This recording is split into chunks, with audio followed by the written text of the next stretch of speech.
जय गुरु जी। वीडियो को लाइक कीजिए, चैनल को सब्सक्राइब कीजिए और बेल आइकन को प्रेस कर दीजिए ताकि आपको लेटेस्ट वीडियो के अपडेट्स मिलते रहें। जय गुरु जी। आज मैं आप सबके साथ जो सत्संग शेयर करूंगा वो चंद्रकांत पांडव अंकल जी का है और अंकल जी नोएडा से हैं। चलिए आज का ये खूबसूरत सत्संग हम अंकल जी की जुबानी हम सब सुनते हैं। बहुत ही अद्भुत सत्संग शेयर करा है अंकल जी ने। जैसा अंकल जी ने सत्संग शेयर करा है वैसा ही आप सबके साथ इस सत्संग के माध्यम से आज मैं साझा करूंगा। इसलिए आप सभी संगत सत्संग के अंत तक बने रहना। उस सत्संग को बहुत ध्यान से सुनना, उस सत्संग को बीच में ना छोड़ें, क्योंकि सत्संग सुनने वाले का भी कल्याण होता है और सत्संग करने वाले का भी। और हो सकता है जो आप आज सत्संग सुने उससे आपको भी अपने कई सवालों के जवाब मिल जाएं। चलिए सत्संग शुरू करते हैं। जय गुरु जी। बुधवार 12 अक्टूबर 2005 को सुबह सुबह ही मेरे सहकर्मी डॉक्टर खिलनानी एम्स में औषधि विभाग के अध्यक्ष का फ़ोन आया कि उस दिन शाम को 5:30 बजे उनके घर में सत्संग का आयोजन है जिसमें गुरुजी आ रहे हैं। उन्होंने मुझे पत्नी सहित आने का आग्रह किया। क्या आप महाध्यापक की पदोन्नति का उत्सव मना रहे हो? यह गुरुजी कौन है, उनका नाम क्या है, वह कहाँ से आ रहे हैं? मैंने उन पर प्रश्नों की झड़ी लगा दी। उन्होंने केवल इतना उत्तर दिया, उनका नाम गुरुजी है। आप जब शाम को उनको मिलोगे तो स्वयं ही जान लेना, धैर्य रखो। सामान्य मेरी पत्नी शिमता साधु संतों में कोई विश्वास नहीं रखती। इस बार जब मैंने यह बात उसको बताई तो उसका उत्तर पहले से भिन्न था। संभव है इस बार कुछ अंतर हो, चलकर देखेंगे। कुछ देर बाद मैंने अपने परिचित रशीम और पंकज सिंह को फ़ोन किया। मैं रशीम जी को पिछले 35 वर्ष से जानता हूँ और उनके विवाह के पश्चात पंकज जी को। मैं उनसे पंकज जी के पिता भूतपूर्व प्रधानमंत्री श्री चंद्रशेखर, जिनको मैं स्वयं पिताजी कहकर संबोधित करता था, के स्वास्थ्य के बारे में जानना चाह रहा था। उन्होंने कहा कि वह एम्स के एक निजी कक्ष में परीक्षणों के लिए प्रविष्ट हैं। यह सुनते ही मैं सीधे उनके पास गया। वार्तालाप करते हुए उन्होंने गुरुजी से पहले दर्शन के स्मरण सुनाए। उन्होंने यह भी बताया कि यह नियमित एम्पायर स्टेट में स्थित गुरुजी के छोटे मंदिर में जाते रहे हैं। कैसे गुरुजी ने उनके जीवन का दृष्टिकोण ही परिवर्तित कर दिया है और कैसे उनकी दया से पिताजी का स्वास्थ्य सुधर रहा है। क्या आप डॉक्टर खिलनानी को जानते हैं? रशीम जी ने पूछा। मैंने उनसे इस प्रश्न का कारण जानना चाहा क्योंकि उनका नाम अभी तक अपनी बातचीत में नहीं उभरा था। रशीम जी ने उत्तर दिया, आज शाम को उनके यहाँ सत्संग है और हमें गुरुजी को उनके घर लाना है। मैंने आतुर होकर प्रश्न किया कि यह गुरुजी कौन है और उनका नाम क्या है। रसीम जी ने मुझे धैर्य रखकर शाम को स्वयं ही सब जान लेने को कहा। मैं यह प्रसंग इतने विस्तार में इसलिए सुना रहा हूँ कि कार्य समय आने पर ही पूर्ण होते हैं। जब तक गुरुजी नियत ना करें उनके दर्शन संभव नहीं है।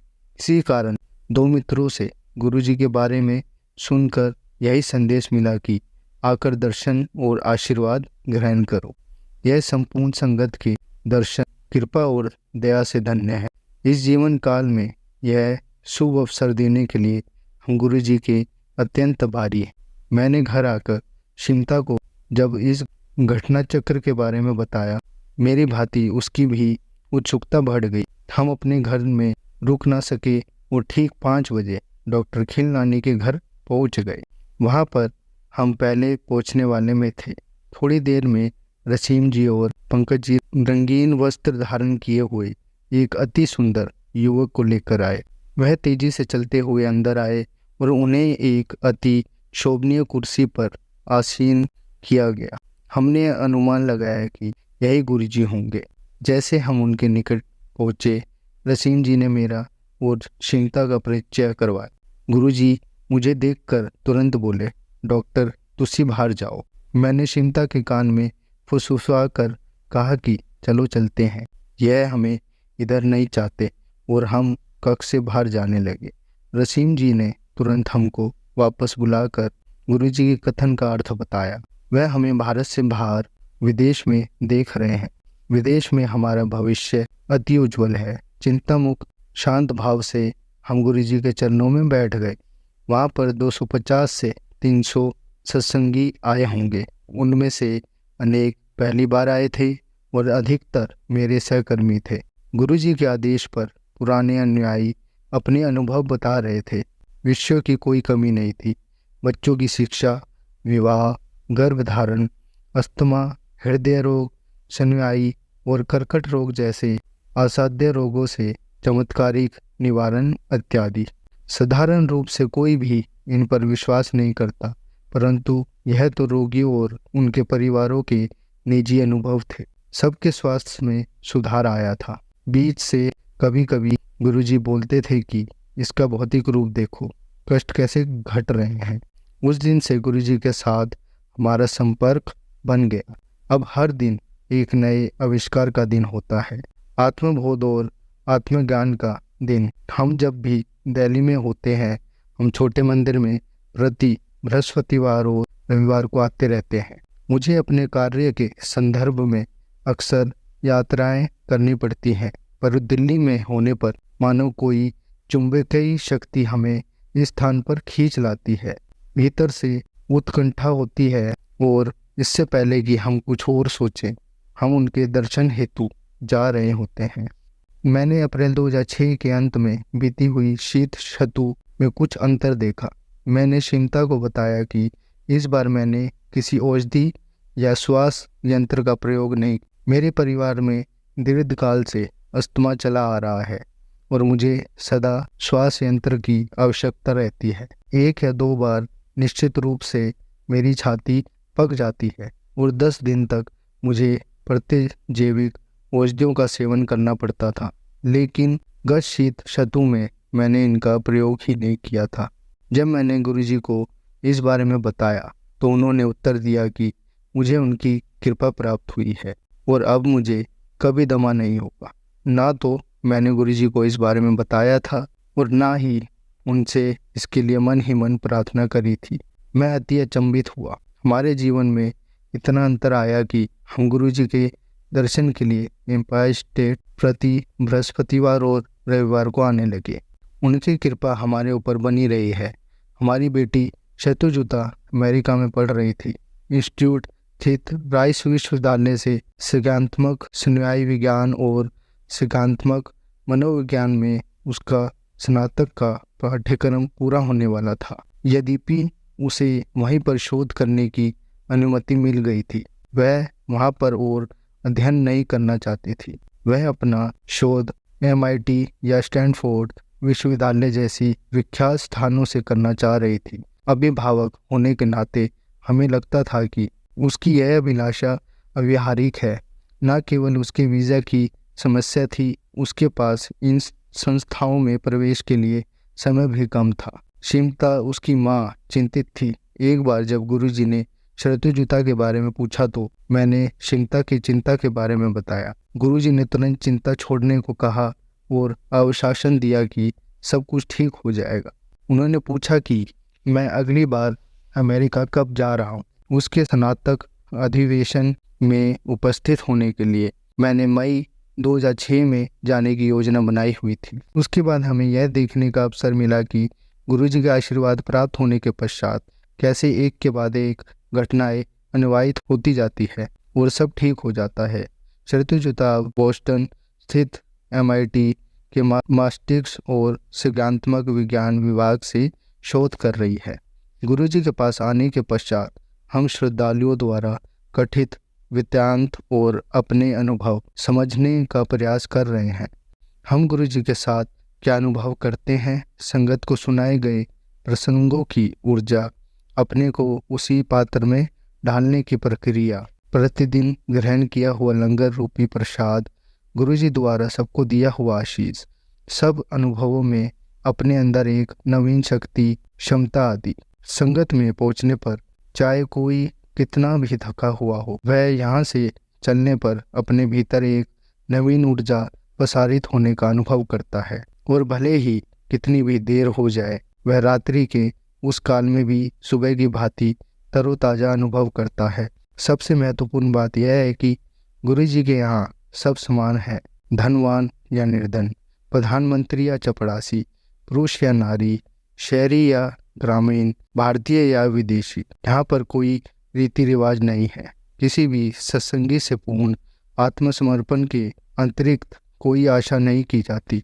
गुरु जी में निष्ठा और फल की आशा किए बिना विश्वास को ही तो आस्था कहते हैं। गुरु जी हमें सर्वश्रेष्ठ मनुष्य बनाने का प्रयत्न कर रहे हैं। यहाँ आने के उपरांत हमारा मिथ्यारूपी अभिमान समाप्त हो रहा है, हमारी प्रवृत्ति में भी परिवर्तन हो रहा है। हम उनकी घटनाओं को एक नए दृष्टिकोण से देखते हैं और मन को शांति प्राप्त होती है। अपनी अवशकांताओं और लोभ का भेद समझते हैं। गुरुजी ने सुकर्म करने के विवेक का विकास किया है। हम गुरुजी के अनुयायी होने से धन्य हैं। हमने यह भी जाना है, हमारे जीवन की मान्यताओं को बांटने से उनका मूल अधिक हो जाता है। विनीत होकर हमने अपने अनुभव अपने मित्रों और सहकर्मियों से बांटे हैं। हमारा जीवन यात्रा चल रही है और इसके लिए हमारे ऊपर गुरु कृपा है। उसके लिए हम उनके अति आभारी हैं। जय गुरु जी, शुक्राने गुरु जी। संगत जी, आज हम आपको श्री रुद्र संहिता का 6वां अध्याय पढ़कर सुनाएंगे। ब्रह्मा जी द्वारा शिव तत्व का वर्णन। ब्रह्मा जी ने कहा, हे नारद, तुम सदैव जगत के उपकार में लगे रहते हो। तुमने जगत के लोगों के हित के लिए बहुत उत्तम बात पूछी है, जिसके सुनने से मनुष्य के सब जन्मों के पापों का नाश हो जाता है। उस परम ब्रह्म शिव तत्व का वर्णन मैं तुम्हारे लिए कर रहा हूँ। शिव तत्व का स्वरूप बहुत सुंदर और अद्भुत है। जिस समय महाप्रलय आई थी और पूरा संसार नष्ट हो गया था तथा चारों ओर सिर्फ अंधकार ही अंधकार था, आकाश व ब्रह्मांड तारों व ग्रहों से रहित होकर अंधकार में डूब गए थे। सूर्य और चंद्रमा दिखाई देने बंद हो गए थे। सभी ग्रहों और नक्षत्रों का कहीं पता नहीं चल रहा था। दिन रात अग्नि जल कुछ भी नहीं था। प्रधान आकाश और अन्य तेज भी शून्य हो गए थे। शब्द, स्पर्श, गंध, रूप, रस का अभाव हो गया था। सत्य असत्य सब कुछ खत्म हो गया था। तब सिर्फ सत ही बचा था। उस तत्व को मुनिजन एवं योगी अपने हृदय के भीतर ही देखते हैं। वाणी, नाम, रूप, रंग आदि की वहां तक पहुंच नहीं है। उस परम ब्रह्म के विश्व में जाने और अज्ञान के किए गए संबोधन के द्वारा कुछ समय बाद अर्थात सृष्टि का समय आने पर एक से अनेक होने के संकल्प का उदय हो, तब उन्होंने अपनी लीला से मूर्ति की रचना की। वह मूर्ति संपूर्ण ऐश्वर्य तथा गुणों से युक्त, संपन्न, स्वजानीय एवं सब कुछ प्रदान करने वाली यही सदाशिव की मूर्ति है। सभी पंडित विद्वान इसी प्राचीन मूर्ति को ईश्वर कहते हैं। उसने अपने शरीर से स्वच्छ शरीर वाली एवं रूप भूता शक्ति की रचना की। वही परम शक्ति प्रकृति गुणमयी और विद्यत्य की जननी कहलाई। से शक्ति अभिका प्रकृति संपूर्ण लोकों की जननी त्रिदेवी की माता नित्य और मूल कारण भी कहते हैं। उसी 8 भुजाओं व मुख की शोभा विचित्र है। उसके मुख के सामने चंद्रमा की क्रांति भी क्षीण हो जाती है। विभिन्न प्रकार के आभूषण एवं गात्यों देवी की शोभा बढ़ाती है। वे अनेक प्रकार के अस्त्र शस्त्र धारण किए हुए सदाशिव को ही सब मनुष्य परम पुरुष ईश्वर शिव शंभु और महेश्वर के आगे पुकारते हैं। उनके मस्तक पर गंगा, बाल में चंद्र और मुख में 3 नेत्र शोभा पाते हैं। उनके 5 मुख हैं तथा 10 भुजाओं के स्वामी एवं त्रिशूलधारी हैं। वे अपने शरीर में भस्म लगाए हैं। उन्होंने शिवलोक नाम क्षेत्र का निर्माण किया है।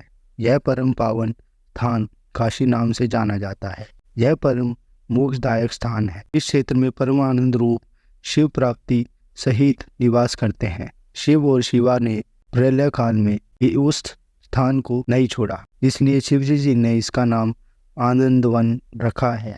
एक दिन आनंदवन में घूमते समय शिवा के मन में किसी दूसरे पुरुष की रचना करने की इच्छा हुई। तब उन्होंने सोचा कि इसका भार किसी दूसरे व्यक्ति को सौंपकर हम यही काशी में विराजमान रहेंगे। ऐसा सोचकर उन्होंने अपने वाम भाग के 10वें अंग पर अमृत मल दिया, जिससे एक सुंदर पुरुष वहां प्रकट हुआ, जो शांत और सत्य गुणों से युक्त एवं गंभीरता का अथय सागर था। उसकी कांति इंद्रनील मणि के समान श्याम थी। उसका पूरा शरीर दिव्य शोभा से चमक रहा था।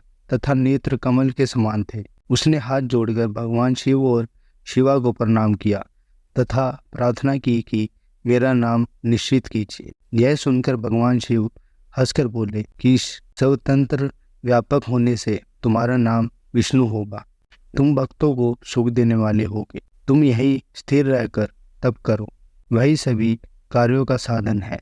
ऐसा कहकर शिवजी जी ने उन्हें ज्ञान प्रदान किया तथा वहाँ से अर्थहीन हो गए। तब विष्णु जी ने 12 वर्ष तक वहाँ दिव्य तप किया।